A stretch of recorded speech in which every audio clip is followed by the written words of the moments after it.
किसानों की जमीन वक्फ बोर्ड को सौंपे जाने के मामले में हो हल्ला मचने और सियासत गरमान के बाद कर्नाटक की कांग्रेस सरकार ने कदम पीछे खींच लिया।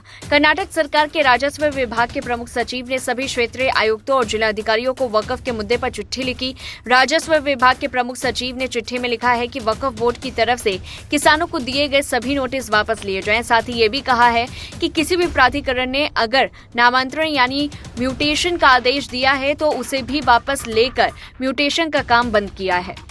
बीते दिनों ही जानकारी सामने आई थी कि कर्नाटक वक्फ बोर्ड ने तमाम किसानों की जमीन पर नाम लिखवा ली है। ये भी सामने आया था कि राजस्व रिकॉर्ड में जमीन का म्यूटेशन भी तुरंत कर दिया गया है। किसानों की जमीन पर वक्फ बोर्ड के कब्जे का खुलासा होते ही कर्नाटक में विपक्षी बीजेपी ने इसे बड़ा मुद्दा बना लिया। बीजेपी ने कर्नाटक की कांग्रेस सरकार के सीएम सिद्धारमैया पर ही सीधा आरोप लगाया और उनके निर्देश पर किसानों से जमीन छीनकर वक्फ बोर्ड के नाम की गई। बीजेपी लगातार इस मुद्दे को उठा रही थी। नतीजों में कर्नाटक की सियासत गरमाई हुई थी। इसके बाद अब कर्नाटक सरकार ने वक्फ बोर्ड और राजस्व विभाग की तरफ से उठाए गए कदमों को रोकने का काम किया। बता दें कि देश भर में वक्फ बोर्डों के कामकाज को लेकर इस तरह से सवाल उठते रहे हैं। पिछले दिनों ही तमिलनाडु का एक और मामला सामने आया था, जहां एक गांव पर ही वक्फ बोर्ड ने दावा कर दिया था, जबकि वहां बहुत प्राचीन मंदिर भी है। इसी तरह बिहार के एक गांव में वक्फ बोर्ड ने अपनी जमीन होने का दावा किया था और वहां लोगों को नोटिस भेजे थे। गुजरात के सूरत में तो वक्फ बोर्ड ने नगरपालिका के भवन पर ही दावा ठोक दिया, जिसके बाद गुजरात हाईकोर्ट ने रद्द किया। दरअसल वक्फ बोर्ड के पास असीमित ताकत है, वो किसी भी जमीन को अपना बता सकता है। इसके खिलाफ सिर्फ वक्फ बोर्ड और वक्फ ट्रिब्यूनल में ही सुनवाई होती है। वक्फ बोर्ड के ऐसे ही कामकाज पर रोक लगाने के लिए मोदी सरकार संशोधन बिल लाई थी। फिलहाल इस बिल पर जेपीसी में चर्चा जारी है। वहीं महाराष्ट्र के अकोला में चुनावी जनसभा को संबोधित करते हुए प्रधानमंत्री नरेंद्र मोदी ने कांग्रेस पर बड़ा हमला बोला।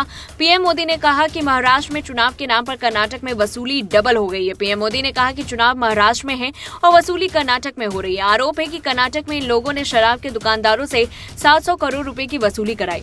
पीएम मोदी ने कहा कि जहां कांग्रेस की सरकार बन जाती है, वो राज्य कांग्रेस के शाही परिवार का एटीएम बन जाता है। इन दिनों हिमाचल, तेलंगाना और कर्नाटक कांग्रेस के शाही परिवार के एटीएम बन गए हैं। यहाँ वसूली डबल हो गई है। आप कल्पना कर सकते हैं कि जो कांग्रेस से पार्टी घोटाला करके चुनाव लड़ रही हो, वो चुनाव जीतने के बाद कितने घोटाले करेगी। प्रधानमंत्री नरेंद्र मोदी ने कहा कि हमें महाराष्ट्र में बहुत सावधान रहना है। हम महाराष्ट्र को महाअघाड़ी के महा घोटालेबाजों का एटीएम नहीं बनने देंगे। महाराष्ट्र का आशीर्वाद बीजेपी के साथ है। प्रधानमंत्री ने कहा कि कांग्रेस पार्टी जानती है, देश जितना कमजोर होगा, कांग्रेस उतनी मजबूत होगी। इसलिए अलग अलग जातियों को लड़ाना चाहती है और यही कांग्रेस की फितरत है। आजादी के बाद से ही कांग्रेस ने कभी हमारे दलित समाज को एकजुट नहीं होने दिया। कांग्रेस ने हमारे एसटी समाज को भी अलग जातियों में बांट कर रखा। ओबीसी नाम सुनते ही कांग्रेस चिढ़ जाती है।